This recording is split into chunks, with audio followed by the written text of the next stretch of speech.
Avant de vous parler de la position des planètes de cette semaine, je vais vous parler de Mercure.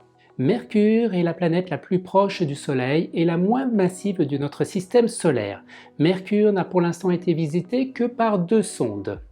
Bien qu'elle soit très proche du Soleil, avec ses 180 degrés en moyenne de surface, Mercure ne détient pas le record des températures les plus élevées. Celle-ci revient à Vénus en raison de son atmosphère très dense qui crée un puissant effet de serre.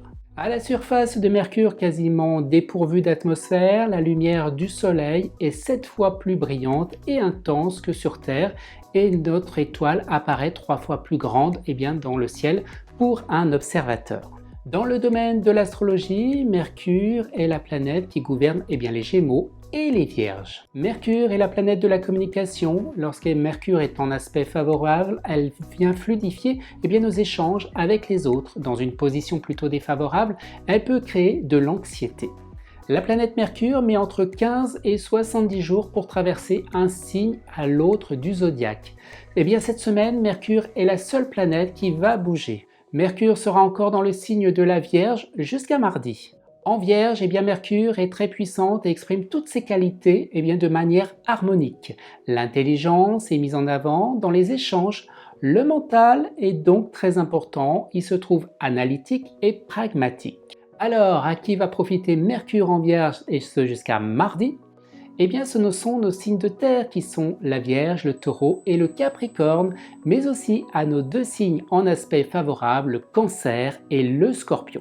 Dès mercredi, Mercure change de signe pour venir séjourner dans le signe de la Balance. Et lorsque Mercure est en Balance, elle donne une aisance mentale et facilite la communication et une éloquence. Dès mercredi, Mercure va profiter à nos signes d'air qui sont Balance, Gémeaux et Verseau, mais aussi à nos 2 signes en aspect favorable, les Lions et le Sagittaire. Alors voyons maintenant ce qui ne change pas depuis la semaine dernière. Le Soleil qui est depuis la semaine dernière dans le signe de la Vierge, et donc le Soleil en Vierge apporte plus de discipline, plus de rigueur, il va donc une marque d'intérêt à notre quotidien. Le souci du détail et de l'efficacité, on dispose plus d'un esprit analytique, pragmatique et pratique. Alors à qui va profiter ce Soleil ? Principalement à nos signes de terre qui sont la Vierge, le Taureau et le Capricorne, mais aussi aux 2 signes en aspect favorable, le Cancer et le Scorpion. Ensuite, nous avons Vénus qui poursuit sa trajectoire dans le signe de la Balance. Elle se trouve donc en situation particulièrement confortable. Et en Balance, Vénus teinte plus de sérieux et de rigueur, donc moins de légèreté.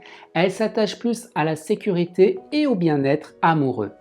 Alors, à qui va profiter Vénus cette semaine ?